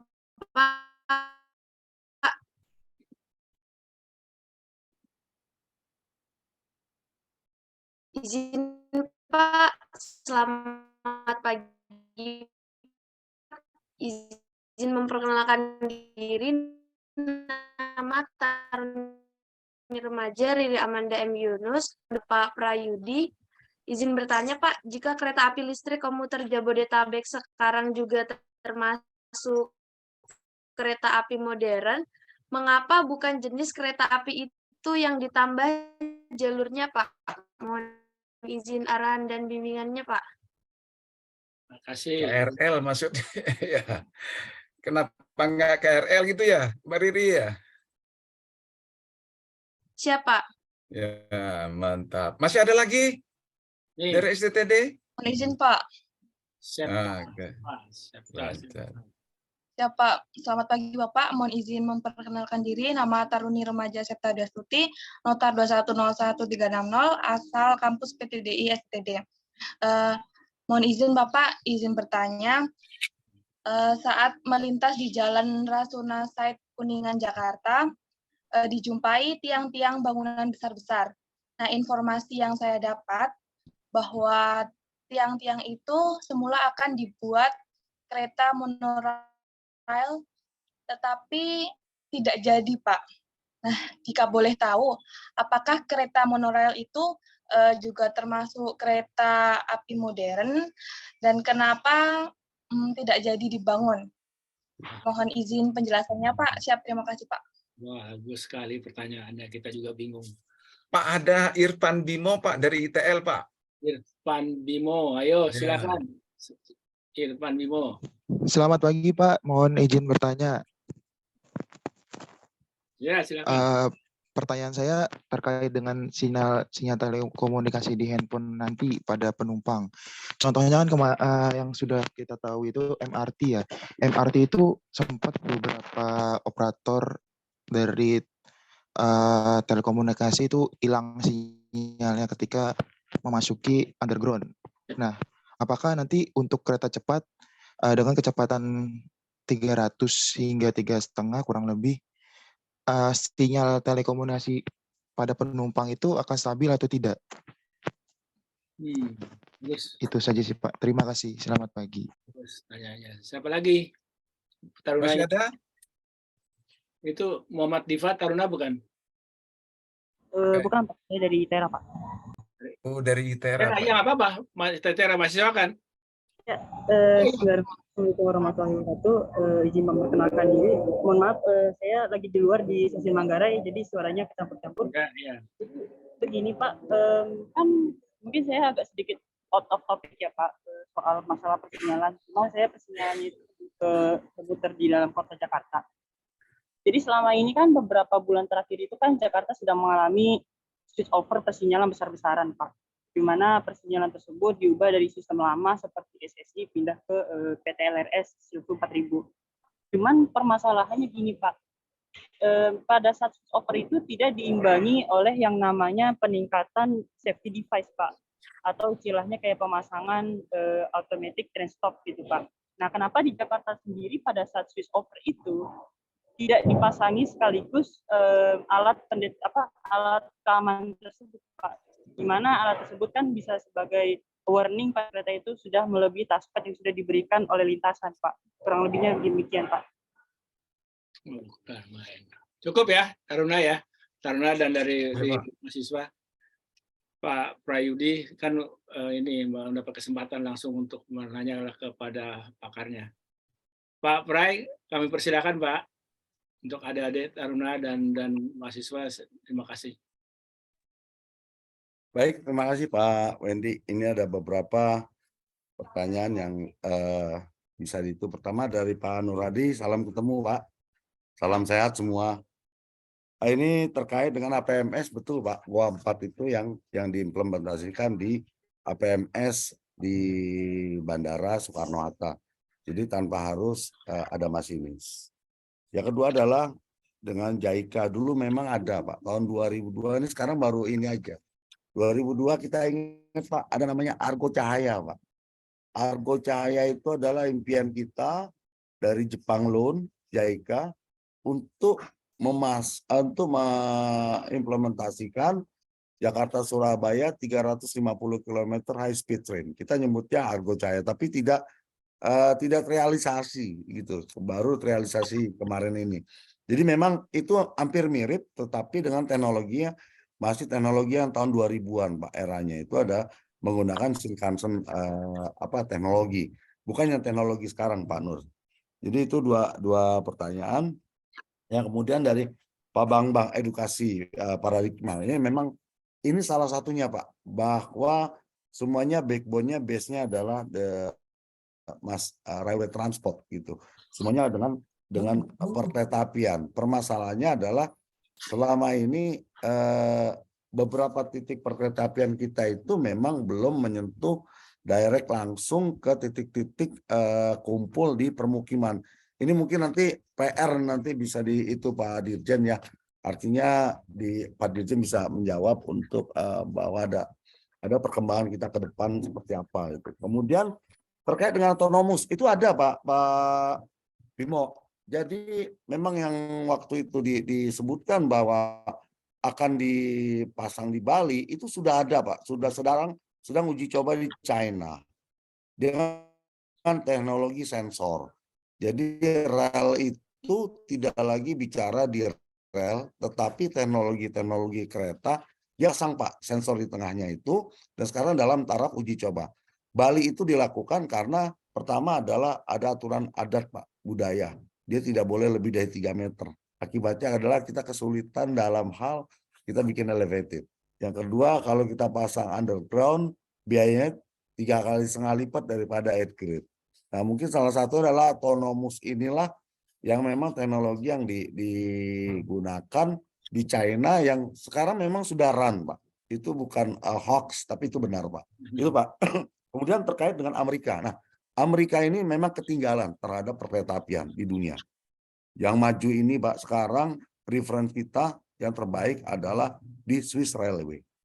Swiss itu salah satu yang mengedepankan keselamatan tepat waktu dan itu Swiss. Tetapi yang untuk sustainable-nya itu adalah di MTR Hong Kong. Itu salah satu referensi dua negara yang memang mengelola kereta api sebaik mungkin. Jadi yang lain-lainnya masih kalau untuk Amerika itu masih freight dan itu pun sering terjadi kecelakaan dia di Amtrak gitu. Jadi memang kita tidak bisa merefer ke Amerika lagi Pak. Sekarang ini adalah China itu adalah in the world nomor 1 Pak di dunia. Dan beberapa negara Eropa akui bahwa sekarang itu teknologi dipegang oleh China untuk perkembangan karena dia mampu membangun perkeretaapian 10.000 km. Tapi ini tidak menggunakan dengan teknologi Pak, mekanisasi. Artinya dia menggunakan full alat gitu. Kalau di kita kan terkena padat karya, Pak. Jadi pemilihan antara padat karya dengan pertumbuhan pembangunan ini juga mohon bisa menjadi masukan kita mana yang mau kita pilih gitu.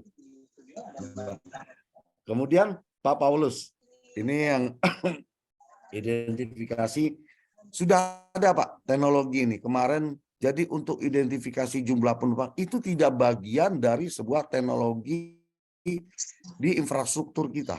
Itu additional, tapi dia bisa disisipkan. Jadi misalkan ada berapa jumlah orangnya sampai dia biometrik. Teknologi ini terus develop. Makanya ini kita harus antisipasi. Jadi pada saat kita mau mendapatkan berapa jumlah penumpang yang ada di stasiun A dan stasiun B sampai stasiun B, ini teridentifikasi. Tetapi dia tidak main di sini. Dia additional.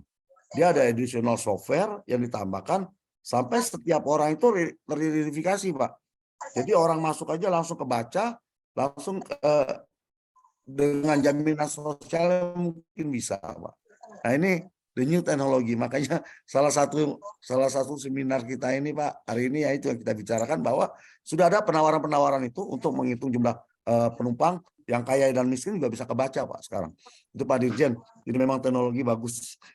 Jadi orang nggak kaget-kaget bagaimana memisahkan, biarkanlah sistemnya memisahkan. Nah, itu Pak. Kemudian Taruna ya, Taruna Api ya. Jadi kalau kita tahu ya bahwa di kita ini nomor 8 di dunia yang memiliki kereta cepat. Tapi ini pun luar biasa. Karena apa? Kita tanpa melalui uji coba.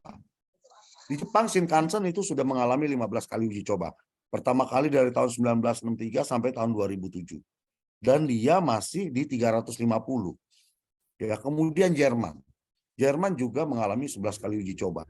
Yang terakhir dia malah bekerja sama dengan China. Tahun 2006 dia menggunakan KAV antara Jerman dengan Spanyol, Simon Velaro ya di Spain, itu sudah sampai 404 kilo. Dan terakhir itu yang tahun 2008 bahkan Jerman dengan China. Nah, terbitlah ini CRH.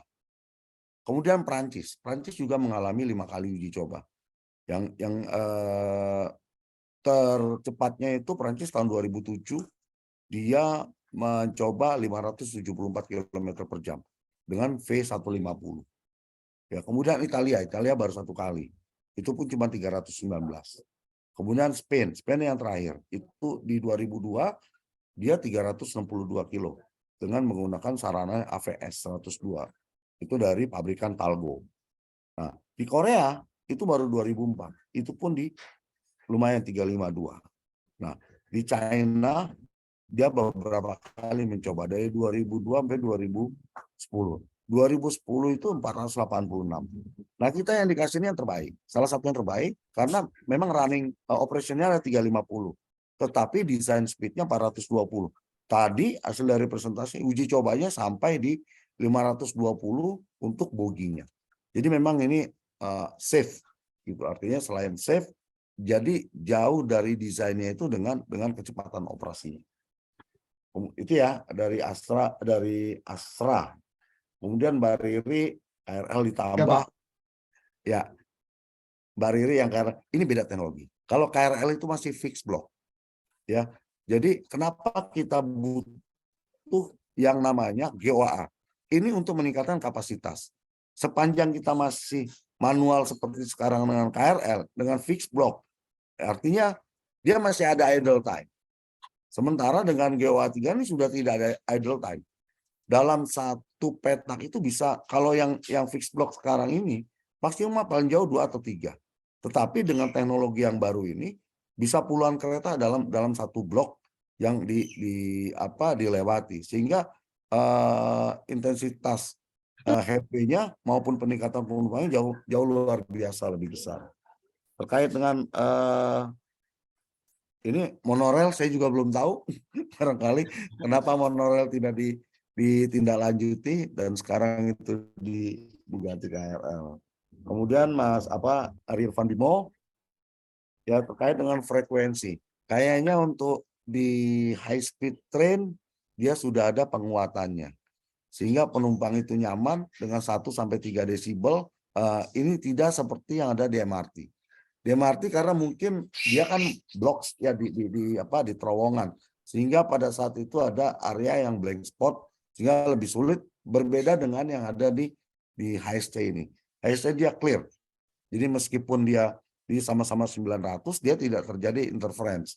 Ini berbeda bandwidth-nya meski sama tapi terpisah. Itu Pak, terima kasih Pak. Baik, Pak Prayudi. Pak Dirjen mau menambahkan nggak sementara, mungkin Pak Pray bisa baca, ada beberapa di chat ini yang nanya juga atau komentar. Saya boleh menanggapi Pak sedikit.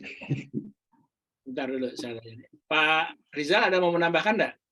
Ya, Pak, terima kasih Pak Wendy. Artinya yang sampaikan Pak Pri juga cukup jelas Pak ya tentang perubahan tadi, dan KRL pun sekarang sudah mengarah kepada untuk open block. Artinya dengan sistem komputerisasi nanti kita sudah mulai open block, makanya KRL sekarang sudah pada posisi 3 menit.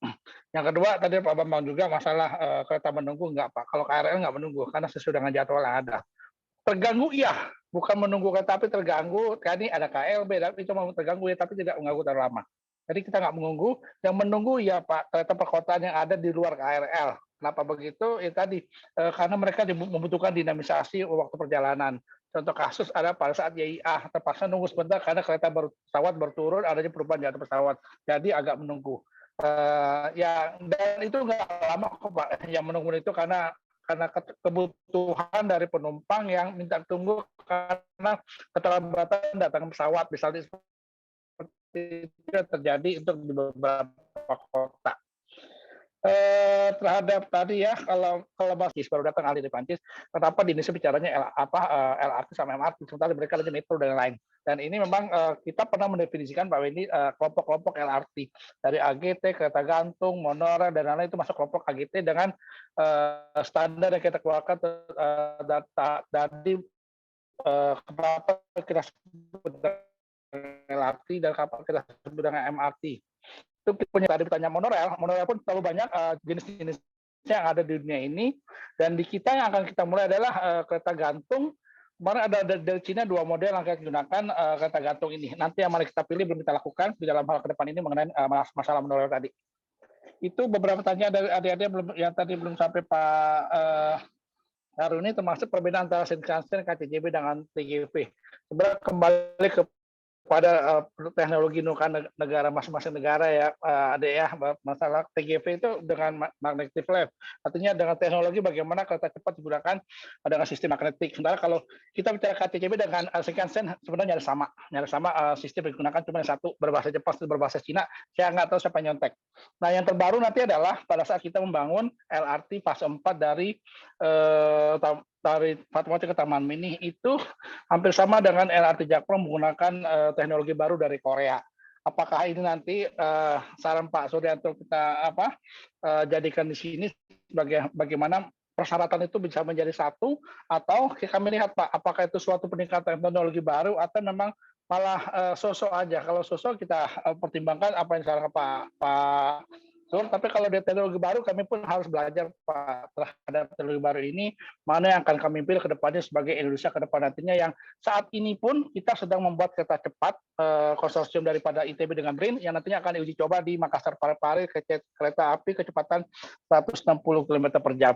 Ini produksi karya anak bangsa dengan Inka yang akan kita coba di tahun ini di Makassar Parepare. Artinya kita sudah mulai punya sistem sendiri, lain juga sedang punya sistem interlocking sendiri, yang akhirnya kita punya satu sistem penuh bagaimana pembangunan kereta api di Indonesia. Demikian Bapak, terima kasih.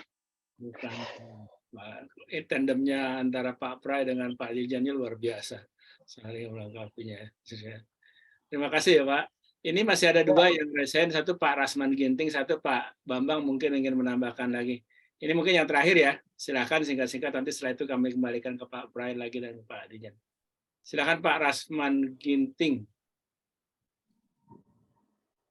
Ya, terima kasih Pak Wendy. Terima kasih Pak Prayudi dan Pak Rizal.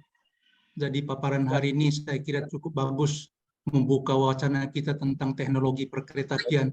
Meskipun Pak Rizal mengatakan masih perlu nanti belajar ya, tapi saya kira surprise lah paparannya hari ini. Nah, tapi menyambung apa yang disampaikan Pak Bambang tadi ya, Jadi bahwa sampai sekarang ini kita kan mindsetnya masih banyak ke jalan raya. Jadi sehingga pandangan terhadap pengembangan kereta api itu masih perlu sosialisasi. Khususnya dari sisi penyelenggaraan biaya infrastruktur secara total. Jadi seperti kita ketahui secara makro, itu kita kan kesulitan energi. Kemudian kita melihat itu banyak gambaran tentang efisiensi energi dari berbagai moda. Dan hingga saat ini kalau kita perhatikan kereta api kan memegang predikat tertinggi. Nah, jadi kalau kita melihat lagi dari biaya penyelenggaraan jalan raya, itu kan cukup besar. Jadi untuk jalan, perbaikan jalan, pembelian kendaraan, dan lain-lain, dan ini belum tersosialisasi. Jadi di sini saya harap ya, mohon ya, nanti kiranya Ditjen Perkeretaapian di bawah pimpinan Pak Rizal ya, jadi bisa juga membuat suatu bentuk sosialisasi, menggambarkan agar kita tidak memandang itu dari profit business center, tapi juga kita memandang dari tinjauan ekonomi makro. Jadi kalau kita melihat apabila kereta api ini dikembangkan, maka devisa negara, yaitu dari masyarakat semua akan banyak terhimpun. Nah, dan itu menjadi suatu keuntungan bagi kita semua. Jadi itu saja kira-kira Pak Wendy. Terima kasih Pak Rizal, Pak Prayudi. Terima kasih. Terima kasih Pak Rasman Ginting. Pak Bambang, silakan Pak. Ya.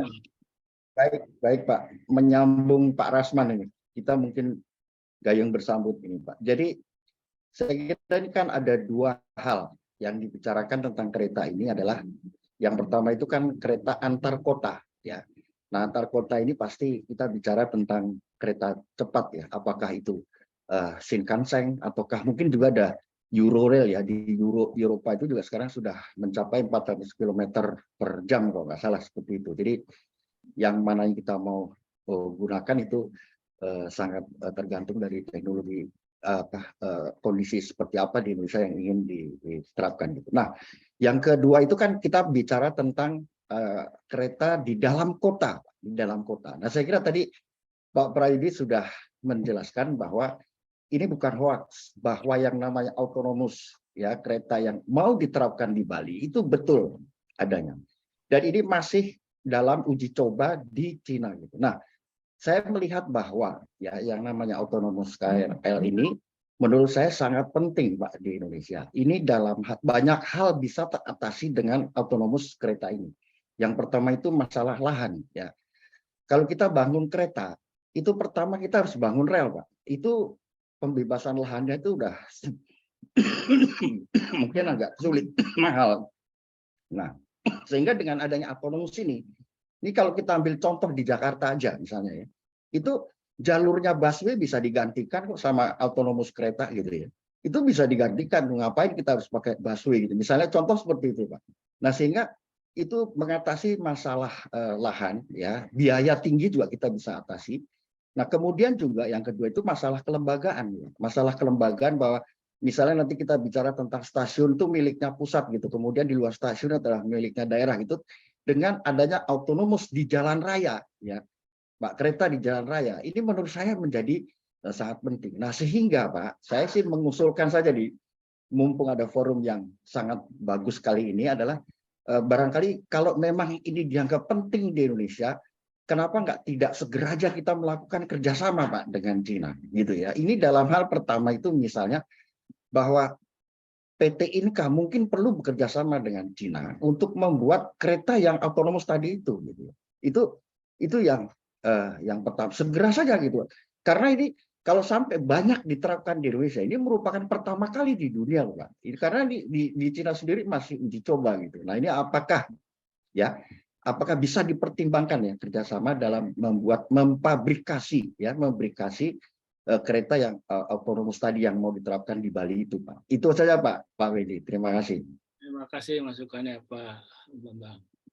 Silahkan saya kembalikan ke Pak Pray dan Pak Dirjen sekaligus wrap up ya semuanya ya. Karena kita udah hampir 2 jam juga. Silakan Pak Pray.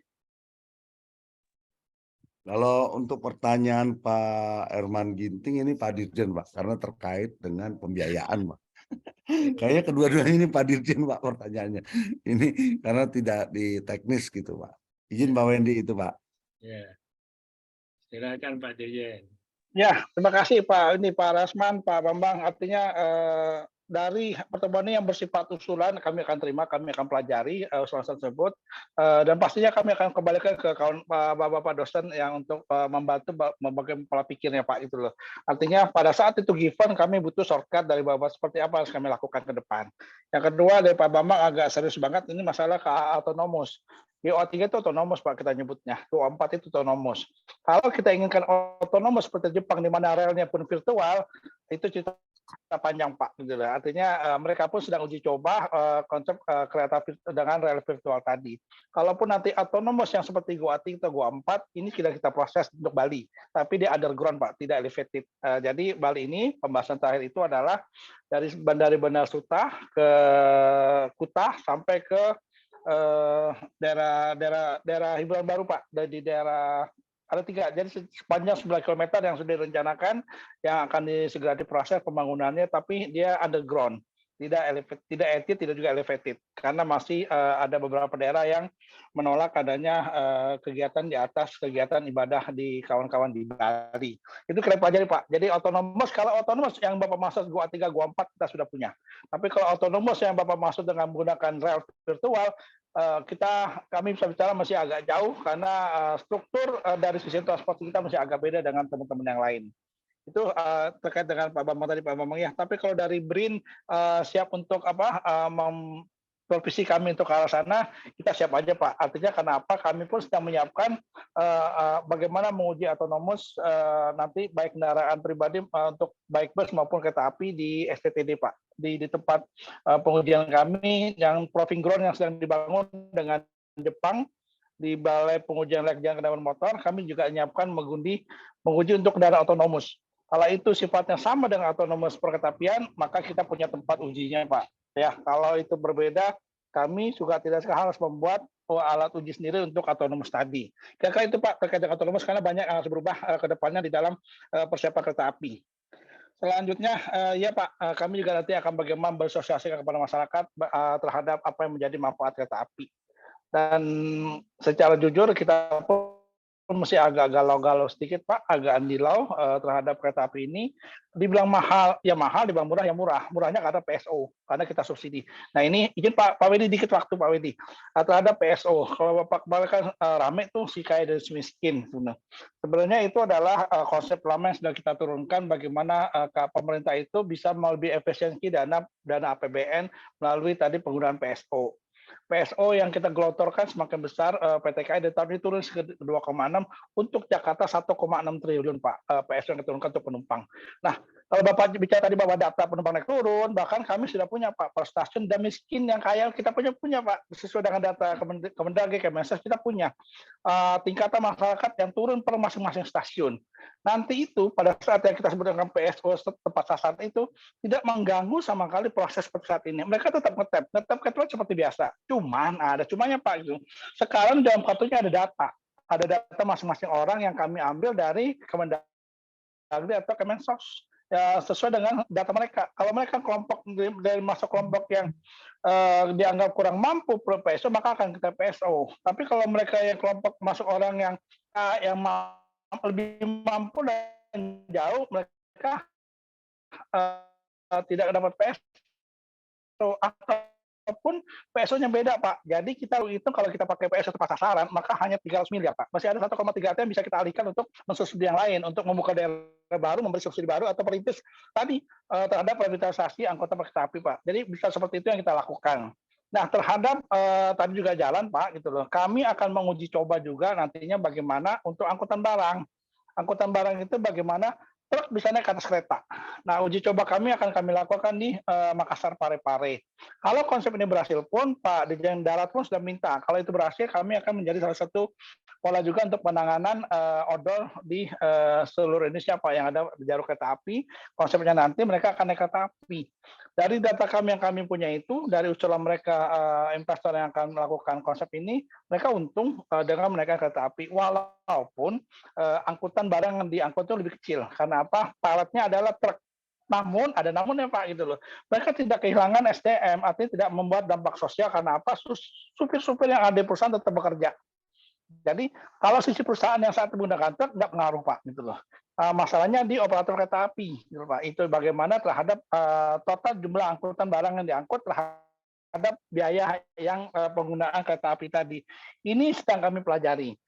Namun kalau di Makassar Pak, sosok Pak, artinya operator tetap dapat uang, dapat untung, dan pengusaha truk, pengusaha quarry ataupun perusahaan tambang tadi mereka juga untung. Angkanya di Makassar juga cukup keren. Kami bisa paparkan nanti pada suatu waktu Pak dengan kopi darat kita jelaskan seperti apa konsep truk naik ke atas kereta api. Ini berdampak seperti yang Bapak harapkan tadi, bagaimana kereta api bisa lebih berperan dalam pelayanan sistem transportasi yang ada di Indonesia. Demikian Pak Wendy, sekali lagi terima kasih Bapak Ibu guru sekalian terhadap masukan-masukannya yang sangat bermanfaat bagi kami. Insya Allah kami akan segera tindak lanjuti yang mungkin segera bisa kami lanjuti. Dan kami tetap berharap Pak Wendy dengan teman-temannya bisa tetap memberikan masukan-masukan kami terhadap konsep perubahan yang akan kami lakukan hingga kereta apian Indonesia bisa akan lebih maju ke depannya. Terima kasih Bapak. Amin, amin, amin. Terima kasih Pak Dirjen, Pak Prayudi. Jadi hari ini kita luar biasa sekali, baik dari sisi materi, kemudian maupun juga dari sisi diskusi. Banyak hal ya, satu hal yang kita lihat ini Pak Dirjen dan Pak Pra dan kawan-kawan sekalian, bahwa sebetulnya banyak sekali pencinta kereta api dan pendukung kereta api. Karena kita semua sadar bahwa moda dari kereta api ini sebenarnya moda yang kita harapkan menjadi tumpuan ya dari perhubungan darat itu. Nah, banyak hal yang kita ingin diskusikan lebih lanjut, cuma memang mungkin nanti kita lanjutkan lebih di darat lah, karena Pak Prayudi dan Pak Rizal Basal juga tadi dengan menjawab membuka beberapa visi atau perspektif yang tadinya mungkin kita sedikit nggak tahu pas menimbangnya gitu ya. Pak Wendy biar dibolehkan. Kenapa Pak? Pak Dirjen Udara bicara Pak sedikit. Oh oke. Pak Rizal kita kasih Pak Iya. ya, dari ini ada pandangan dari udara juga kita pengen lihat dari Pak Udara. Silakan Pak. Terima kasih Pak Wendy, Pak Saad. Beberapa hal ingin kami tanyakan dan atau usulkan. Yang pertama adalah soal sertifikasi. Sertifikasi dari moda dalam hal ini sarananya sendiri maupun prasarananya, kemudian dari personelnya, dan kemudian dari suku cadangnya. Kereta api ini sangat bagus, demikian cepat, bisa mengantisipasi teknologi yang baru datang. Cuma pada umumnya kita lupa, terutama mengenai suku cadang dan personel. Yang pertama adalah tentang sertifikat tipe. Itu kalau di penerbangan ada, di Direktorat Jenderal Perhubungan Darat ada. Jadi sertifikat ini saya kira sangat penting, karena kalau belum ada sertifikat, bagaimana ini akan dioperasikan? Maaf ini. Yang kedua, yang harus diantisipasi adalah manakala ada perubahan terhadap komponen utama, maka harus dibuat STC selain TC type certificate yang kami sampaikan sebelumnya. Nah, ini kita kadang-kadang salah di dalam membuat keputusan yang kemudian muncul di regulasi. Keputusannya apa? Keputusannya contoh adalah di perhubungan darat mengenai bahan bakar gas. Bahan bakar gas ini ternyata dihadapkan pada beberapa sertifikasi tabung, gasnya sendiri, sebagainya, serta perubahan dari komponen yaitu konverter. Cuma kita terdekat oleh kebijakan di mana produsen tidak bisa diminta tanggung jawabnya bila mana terjadi perubahan-perubahan pada komponen utama. Nah, ini yang merugikan kita, merugikan dalam pengertian tidak memberikan peluang kepada industri-industri kita yang kemampuannya memang untuk bahan-bahan yang tidak terlalu mahal. Jadi kita sebetulnya bisa menempatkan diri untuk berdiri di atas kaki sendiri, manakala suku cadang itu dikeluarkan dari sertifikasi, dari kewajiban-kewajiban atau konsekuensi dari adanya perubahan tadi suku cadang. Satu sisi saya menghargai sekali Direktorat Jenderal Perkeretaapian maksud saya yang bisa mengejar bahkan teknologi yang sudah ada. Cuma jangan sampai ketinggalan supaya kita di dalam penyediaan suku cadang bisa berdikari. Itu saja Pak Wendy, terima kasih. Terima kasih Pak Cucu. Ada komentar? Terima kasih Pak Pray atau Pak Dirjen ada? Pak Pray dulu, silakan Pak Pray. Ya Pak Wendy, terima kasih Pak. Hari ini kita, mohon maaf Pak, mungkin bahannya masih kurang banyak. Mau banyak Pak. Ini makin ke dalam, makin banyak Pak. Jadi tadi itu cuman facingnya aja Pak, mukanya dulu depannya. Pada saat kita ke dalam mungkin dibuka lagi Pak forum. Itu tadi karena Pak Dirjen udah perintah tanggal 8 Februari Pak. Nanti kita siapkan dulu, kita tambahkan lagi gitu ya. Dan lain-lain banyak nih teman-teman dari Dishub juga katanya mau ikut dan lain-lain dari dosen-dosen gitu. Mungkin nanti saya akan merapat ke Pak Dirjen Pak untuk ini Pak. Mantap. Bagaimana mekanismenya, ada berapa orang, ini menjadi forum yang menarik untuk tindak lanjut perkembangan teknologi kita yang kelihatannya kita gapnya jauh sekali gitu ya. Itu Pak, terima kasih dikasih kesempatan, mohon maaf kurang lebihnya Pak. Bahan sudah di-share, nanti bisa diskusikan lebih lanjut. Saya mohon arananya langsung dari Pak Dirjen ya Pak. Itu Pak Wendy, terima kasih Pak. Pak Dirjen ada komentar tengah dari Pak Cucu? Ya, terima Cucu, makasih Pak Cucu. Artinya benar Pak, kami Tegara masih digantung masa suku cadang. Itu benar Pak, benar sekali kok. Contoh sederhana aja pada saat kami untuk percepatan membuat ke Makassar, kami tergantung pada negara lain untuk salah satu suku cadang kecil. Namun Pak, untuk kereta api kami punya asosiasi kumpulan untuk bagaimana suku cadang kecil-kecil itu sudah dibangun Indonesia Pak. Jadi memang yang masih tergantung terhadap teknologi yang mereka keluarkan. Selebihnya enggak, sudah karya anak bangsa Pak. Lebih kami bisa bicara itu, karya bangsa bahkan TKDN kereta api itu di luar teknologi terbarukan kita bisa sampai di atas 70% Pak. Kita sudah mampu itu kecuali bicara sisi bogi dan teknologi terbarukannya. Itu Pak, terima kasih Pak, dan kami berupaya untuk memenuhi kompetensi dari personel kami secara kualitas dan kuantitasnya. Terima kasih Pak Cucu masukannya Pak. Terima kasih Pak Cucu. Sekalipun kita belum mampu menjawab semua tadi yang di konsep Pak Cucu ya. Tapi mungkin nanti di darat kita bisa lebih eksplor lebih jauh ya. Tektokan ya Pak, lebih tektokan nanti di darat. Di udara memang udah sangat ini ya, sangat maju dalam hal sertifikasi dan lain-lain. Kita di kereta api mungkin masih banyak yang harus kita ikuti. Sekali lagi terima kasih Pak Dirjen, Pak Rizal Basal, Pak Prayudi, dan Ibu Bapak sekalian. Nanti insya Allah kita bisa lanjutkan di kesempatan berikutnya, dan terutama yang datang dalam waktu dekat adalah tanggal 8 Februari. Pak Sahar, Pak Rudi, untuk menutup Pak Ketua, silakan Pak. Ya Pak, terima kasih, senang sekali Pak hari ini. Luar biasa Pak Prayudi.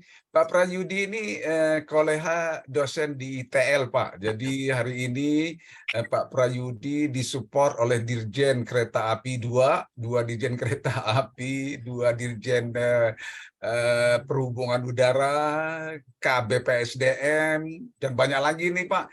Dari ITL juga Pak Rahman Ginting, dari luar biasa.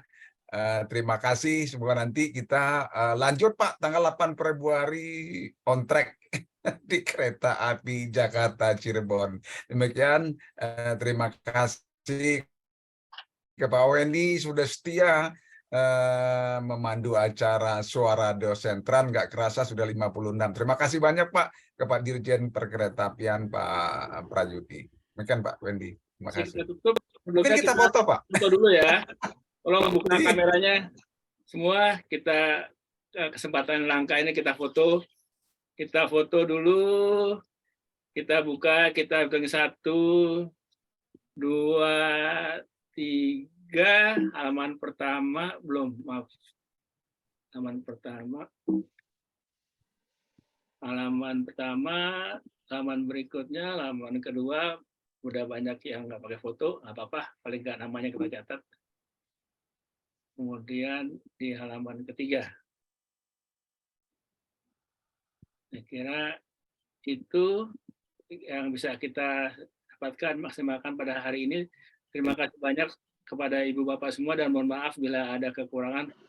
Assalamualaikum warahmatullahi wabarakatuh.